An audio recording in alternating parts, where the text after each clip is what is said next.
À l'aide d'un sonar utilisé pour la première fois dans le département pour la recherche de corps immergés, 4 gendarmes de la brigade nautique de Dienville ont sondé la Seine de Valence-Saint-Georges à Méry-sur-Seine. En tout, 3 km de cours d'eau. Ce sonar fonctionne comme un radar monté sur ce Zodiac. Il émet des ondes réparties jusqu'à 60 mètres de chaque côté de l'embarcation. C'est des ondes qui sont émises par une sonde et qui sont récupérées par la sonde. Donc les matières métalliques réfléchissent les ondes et dans le cas qui nous intéresse aujourd'hui, la recherche d'une personne, on va travailler surtout sur l'interprétation des images avec les ombres et non pas avec la réflexion des ondes.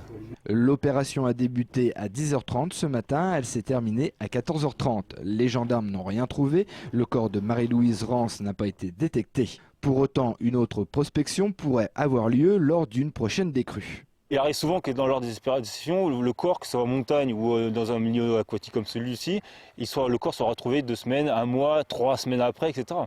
Donc là, le niveau est important, il y aura une décrue, donc peut-être que le corps n'a pas été localisé pour l'instant et qu'il apparaîtra enchevêtré dans des branchages, etc. Dans quelques semaines, c'est possible. Si c'est cette piste-là, rien ne nous dit que le corps est parti dans l'eau. Cette zone de la Seine est privilégiée car elle longe la commune de Valence-Saint-Georges. C'est la zone où la personne habitait, donc elle n'est pas véhiculée à notre connaissance, donc elle n'était pas véhiculée.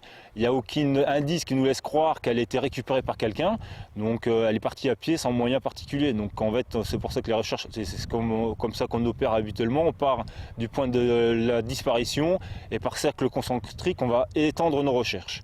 Donc c'est pour ça qu'on travaille à l'heure actuelle sur la zone de Valence. Saint-Georges. Le maire de la commune était présent ce matin. Il a vu les gendarmes en action, un travail de recherche qui vient renforcer l'espoir de retrouver cette mère de 2 enfants âgés de 55 ans. C'est sûr que voir effectivement que la gendarmerie n'a pas abandonné et continue les recherches, ça rassure quelque part et on se dit que tout n'est pas perdu.